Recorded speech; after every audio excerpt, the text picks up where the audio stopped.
Thanks, Belatia. Can you guys see me all good there? All right, I'm just Oh, good. gonna, awesome. Okay, so just want to say good morning. Use my camera to say hi quickly and switch it on again during the Q&A session. Okay, so colleagues, I'm delighted to be here today to discuss uh, the transformative integration of 4R technologies in higher education. In our education today, we need to understand how 4R technologies can empower students and foster inclusivity through interdisciplinary programs. In this presentation, I will explore the importance of designing interdisciplinary 4IR programs. Of course, central to this process, in my view, is adoption of transformative research approaches. These approaches, as I will show, challenge traditional methodologies by emphasizing inclusivity, equity, and social justice in the design of our course offerings. So I have these images here that reveal this harsh reality. The people who bear the brunt of extracting the resources that drive 4R are often the most marginalized and vulnerable. In the Congo, where the cobalt mining is rampant, the quest for 4R resources has led to severe human rights abuses, particularly child labor. And as we move with integrating 4R technologies into our educational systems, industries, and courses, these images should remind us that we must not overlook the importance of inclusivity and empowerment. The promise of 4R is progress for all, not just a privileged few. However, this promise can only be fulfilled if we commit to ensuring that the benefits of 4R are shared equitably. For us, this means creating educational programs that empower those who are often left behind, whether they are in underserved communities in South Africa or the Congo, whose lives are being negatively impacted by global and local forces. Here you see the stark contrast of children in the West using computers, amusement park rides, and the campuses of major tech companies like Google and Facebook. We see the contrast between the technological advancements and luxurious settings of tech giants with the ethical issues surrounding the sourcing of raw materials essential for tech devices linked to child labor and human rights abuses. So in my presentation, I'd like to highlight an often overlooked aspect of technology advancements, and that is social exclusion. As Archbishop Desmond Tutu once said, I'm human, therefore I belong, I participate, I share. These words of wisdom express the importance of human connection and our shared responsibility in designing more inclusive 4IR-related course offerings. So let's shift our focus to the educational landscape in South Africa. Unfortunately, the statistics here are also alarming. Briefly, let me remind you that 46.9% of children aged 0 to 6 do not receive early childhood education. 78% of our grade 4 learners understand what they are reading. And youth unemployment stands at a staggering 64%. And I can go on. The enduring legacy of apartheid and more recent impact of state capture continue to impede the progress of South African basic and higher education institutions. Corruption and dysfunction have also become entrenched within the education system, affecting various aspects such as governance, administration, and academic integrity. These statistics suggest a challenge that while 4R technologies can be powerful tools, they must be integrated with broader systemic reforms to be effective. At the same time, it also points to opportunities to use 4R technologies to address these difficult challenges. So as you can see here, 4R involves cutting-edge technologies across the physical, digital, and biological realms. You see here the fusion of physical, digital, and biological worlds. We're talking about autonomous vehicles, AI, big data analytics, blockchain, gene editing, and so much more. And these technologies are not just tools, they represent a profound shift in how we live, our well-being, the world of work, the way we interact with each other, and of course, how we educate our students. So I'm from the discipline of information systems, or IS for short, and it's always served as a critical nexus for connecting the social and technical from diverse fields such as computer science, operations research, sociology, and economics. So I've seen the value of interdisciplinary approaches that integrate diverse perspectives, and also the dangers of monological disciplines, that's silo-based thinking silo-based thinking when attempting to address complex problems. So drawing from my interdisciplinary field of IS, I want to redefine 4R as not just about technological advancements. From a socio-technical standpoint, 4R is also about how these technologies affect human lives, societies, and cultures. So we need to change our technocentric conceptualization of 4R. By including social, we recognize that technology influences psychological well-being, societal norms, cultural shifts, and issues like poverty and inequality. So here we see key student competencies that we've been discussing at this conference, such as problem solving and critical thinking. These skills are essential for adapting to new challenges, working collaboratively, and leading effectively in diverse environments. So when designing courses, we need to show students that applying these skills in post-colonial contexts require understanding local realities. For instance, complex problem solving in a post-colonial setting involves addressing issues like poverty, inequality, and under-resourced systems. Uh, these challenges differ significantly from those in more developed contexts. Also, skills like emotional intelligence and negotiation must be adapted to the cultural nuances of post-colonial societies where communication styles, conflict resolution methods, and leadership approaches differ from those in Western contexts. So yeah, I briefly outlined the 10 core principles from the literature, which are foundational for transforming South African higher education institutions and introducing interdisciplinary courses that prepare students for 4R. Let me emphasize just two principles for now. Um, Interdisciplinary courses that address ethics across disciplines, such as ethics in AI, bioethics, and business ethics, are essential for preparing students to navigate the moral complexities of the Fourth Industrial Revolution. Another principle, inclusivity, involves ensuring that all students, regardless of background, have access to quality education and opportunities for success. In South African universities, this principle is crucial for addressing historical inequalities and creating a more equitable educational system.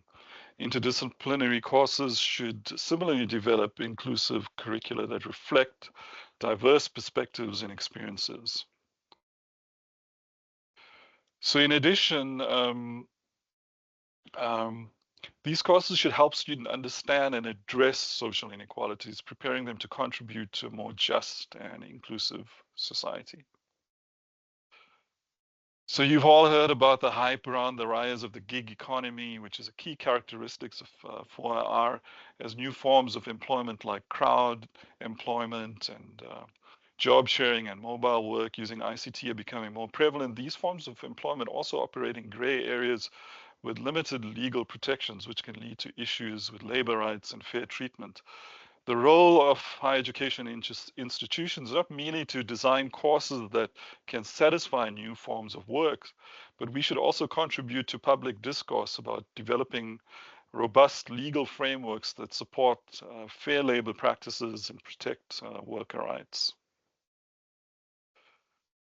So yeah, I want to illustrate the significant disparity that exists between in our education system between advantaged learners and those who are educationally marginalized.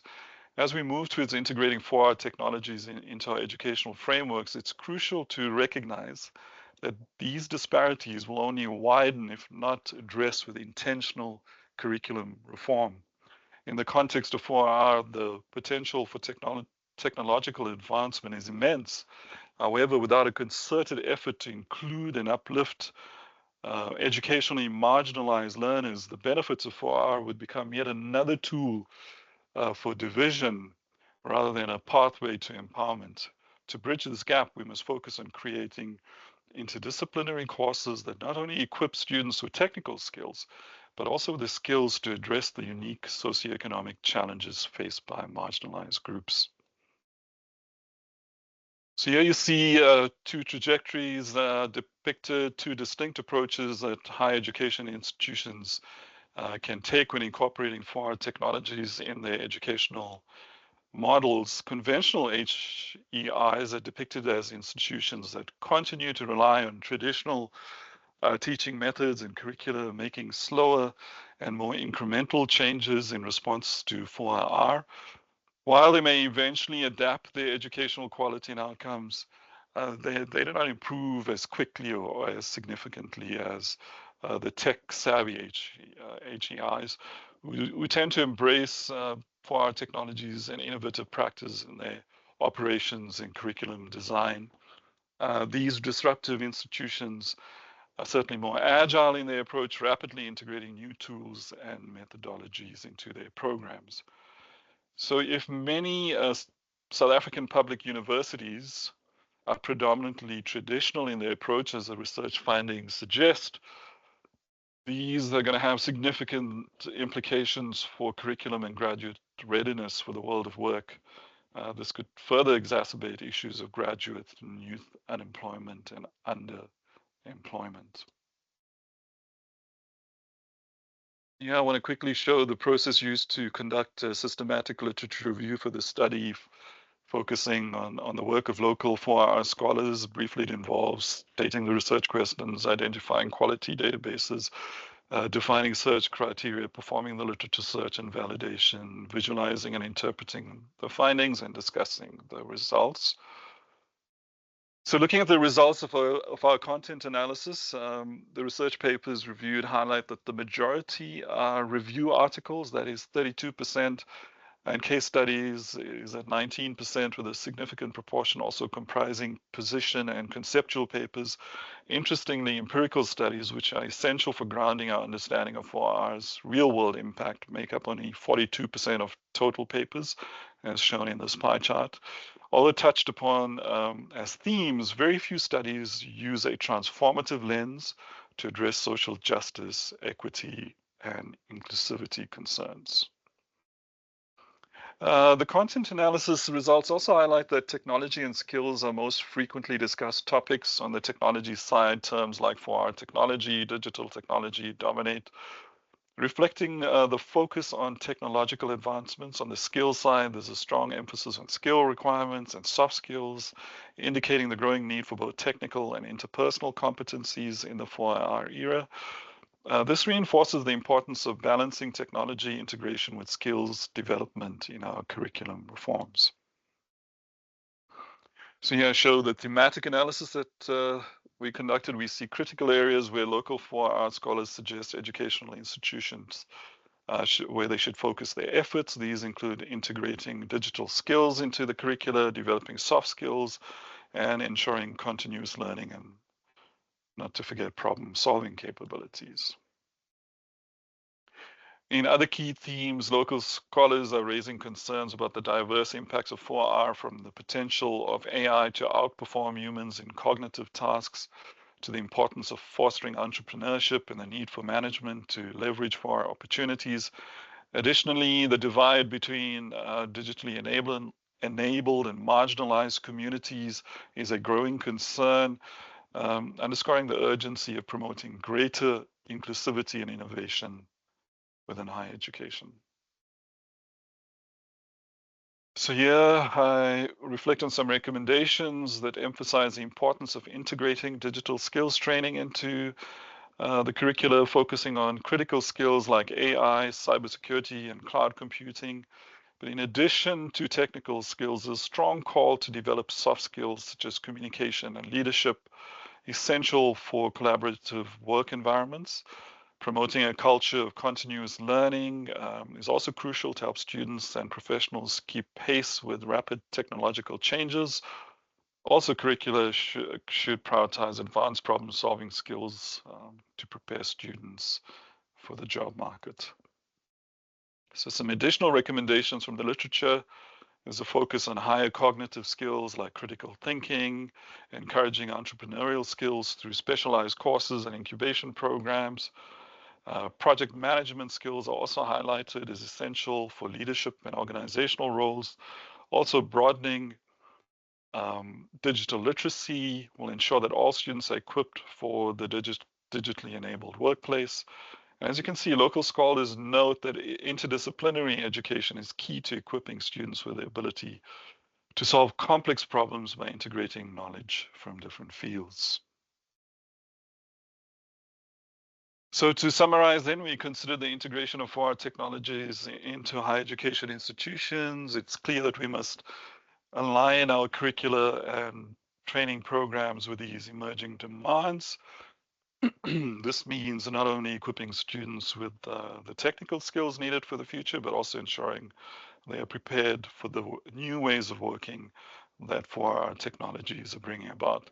So our challenge is to transform our curriculum so that it can fully address the changing world of work and its implications for broader society.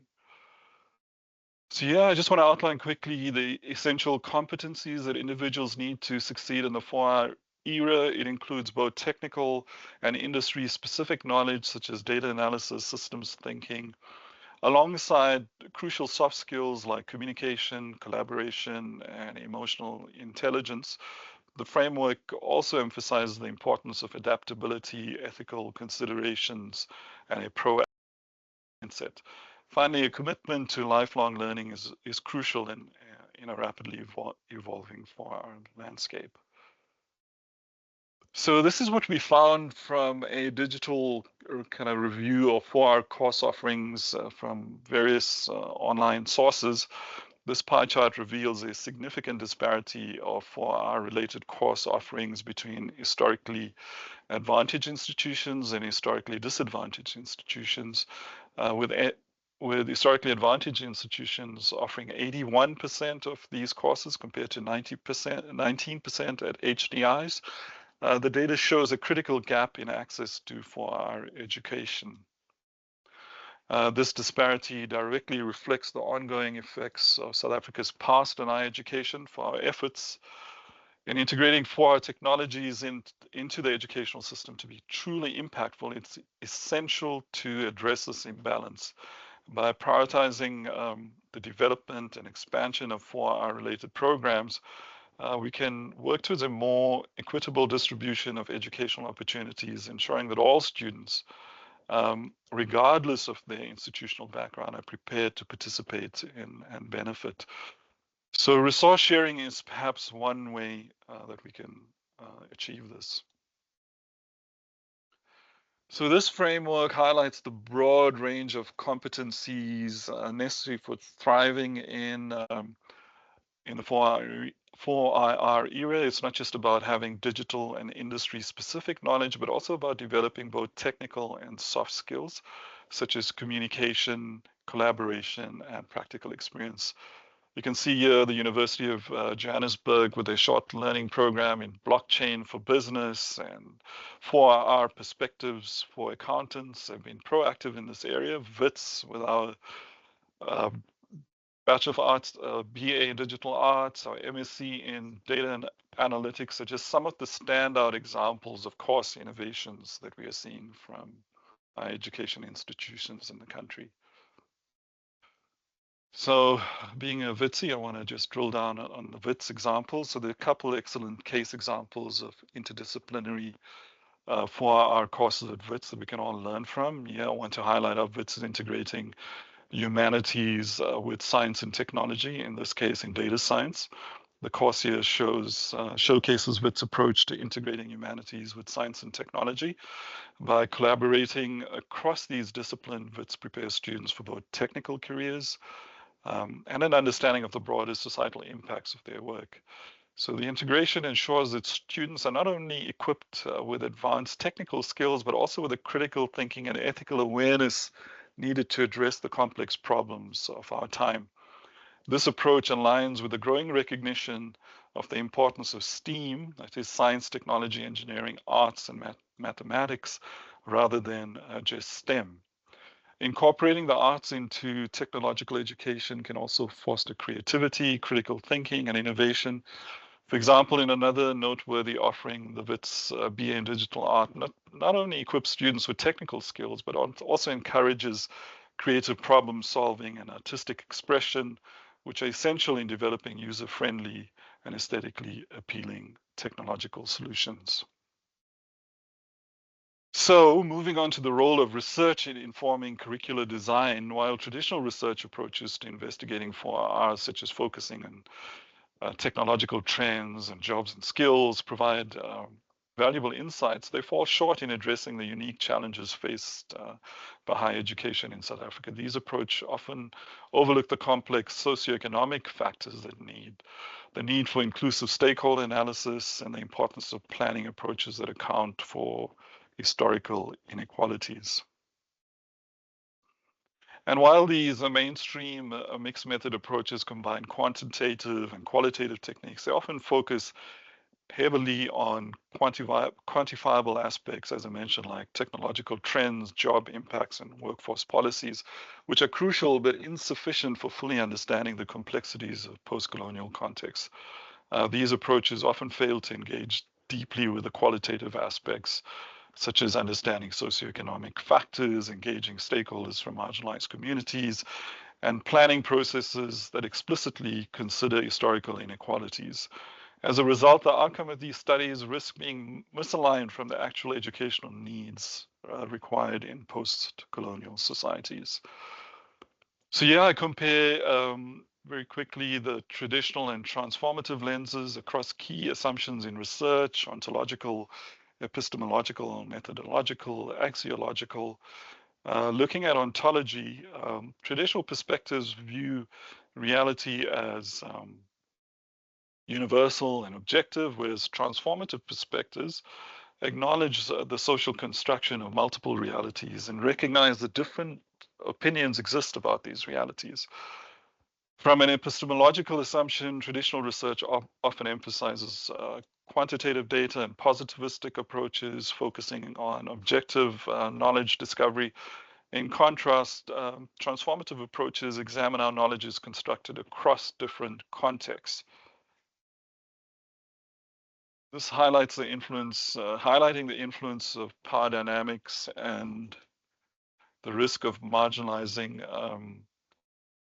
certain perspectives. Sorry, colleagues.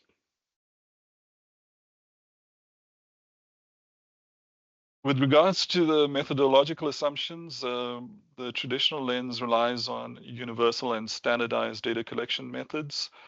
And you can see here from an axiological perspective, these traditional methods claim to be value-free and objective. However, transformative approaches at least deals head-on with social justice, equity, and human rights aspects, respecting cultural norms and values. So, of course, this is the lens that I want to propose that we use to address the complexities of post-colonial context to design more effective interdisciplinary programs. We need to embrace research methods in 4R that are not just about technological advancement, but also deeply connect to the social realities and aspirations of post-colonial societies. So here I propose this transformative mixed methods approach as a solution to the limitations we've discussed in traditional research methods. This approach allows for more context-sensitive exploration of 4R challenges. As you can see, the transformative mixed methods framework explicitly emphasizes inclusivity, collaboration, and power dynamics, crucial elements when addressing the needs for marginalized communities in post-colonial regions. By adopting this framework, I think researchers and educators can ensure that their course designs are simultaneously technically advanced, socially relevant, and equitable. So again, I want to emphasize the importance of power dynamics, inequalities, and social exclusion, how they shape educational environment, and ask that we should strive to promote inclusivity and decolonization in our educational practices. By integrating these complementary approaches, we can design better interdisciplinary programs that prepare students both for the technical demands of the 4R and the ability to address broader socio-political challenges we face in post-colonial contexts. So in this SWOT analysis, I capture the essence of designing 4R aligned programs in post-colonial higher education settings. On the one hand, there are strengths like enhanced curriculum relevance and opportunities for global competitiveness that can drive forward educational transformation. However, as we have discussed at this conference, there are significant weaknesses and threats such as resource constraints and rapid technological change that must be addressed. We need a balanced approach that leverages opportunities and mitigates the challenges that can exacerbate existing inequalities while fostering inclusivity and social injustice. Prof, yeah. Sorry, I'm just also looking at the time. We've got 8 minutes okay, left. So I think I'm on time, so thanks. All right, cool. So I won't be long. So to sum up, I've highlighted the critical needs for adopting a transformative mixed methods approach in aligning higher education with 4R in a post-colonial context by integrating stakeholder collaboration, specialized training, and sensitivity to social, political, and cultural complexities. This approach ensures that curricula and interdisciplinary program designs are not only inclusive, but also responsive to evolving demands of the fourth industrial revolution. Comparative and longitudinal research and continuous adaptation and refinement of these methods will be needed to effectively address these unique challenges faced by post-colonial systems. So the call to action is clear. We must confront post-colonial legacies head-on by fostering an educational environment that prioritizes equity, inclusivity, and social justice. During this conference, there's been a call for us to reimagine our curricula, research methodologies, theoretical frameworks, and institutional practices in ways that not only acknowledge, but address the disparities in our society. So 4R is, as I mentioned, is not about just preparing students for technical careers. It's also about equipping them with skills to think critically, act ethically, and innovate creatively. So we need to move beyond STEM to STEAM. We need to embrace the full spectrum of human knowledge and creativity, merging the analytical with the creative and the technical with the ethical. So colleagues, let's move forward with a commitment to fostering collaboration across disciplines. Now is the time to champion collaboration between the sciences and humanities with colleagues at WITS. So to conclude, I hope that you'll be inspired to develop and expand post-colonially sensitive interdisciplinary 4R programs at WITS that combines the wisdom of science, technologies, and the humanities. So thank you for your attention. I'm happy to take any questions that you might have.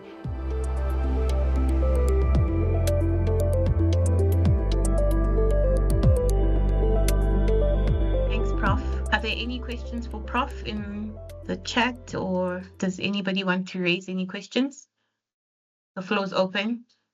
There's nothing on the chat and nothing on the Padlet yet. Yeah, I think I have a comment more than a question. It was a really nice presentation. Thank you. Just while you were talking, I kept thinking how things you're saying are resonating with current discussions about pedagogy. The need to take a critical approach and be aware of power relationships, that knowledge is something that is socially constructed and so on. And I think education is kind of making a shift from what students know to who they are when they leave it. So, yeah, it's not really a question so much as a comment that the things you're proposing for interdisciplinary research seem to align very closely with current views on pedagogy.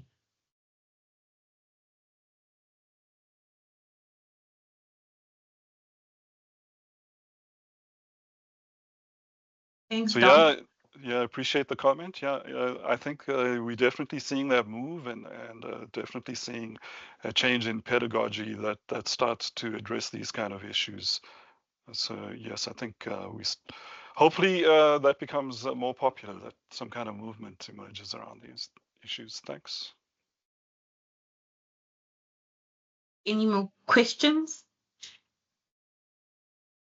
Prof, I think I just would like to find out from you, in terms of ways of integrating, how would we then also upskill our own academics to be able to take on that initiative to be incorporating, basically those 4IR skills within the curriculum? Because I suppose you see it going hand in hand. Yeah, I mean, you make a good point. Of course, one of the constraints is, we might not have people that are technically skilled in these kinds of initiatives. But, one of the things I've learned during this research is, for example, the institutions that do well, they have these champions that drive these initiatives. So, someone who's already passionate about data science without having a data science background, then collaborates with colleagues and they start to create a movement around, collaboration around, let's say, data science. And then, colleagues that are good at collaborating as well with, for example, the humanities, because there's one thing speaking about the technical aspects of data science, but there's also a need to talk about, for example, the ethical aspects of data science. So we can learn a lot from the arts and the humanities and on those types of issues. So collaboration will help, but we certainly in a context, as we know, that's resource constrained. And so I'm calling for leadership to invest more in getting our staff upskilled. Thanks.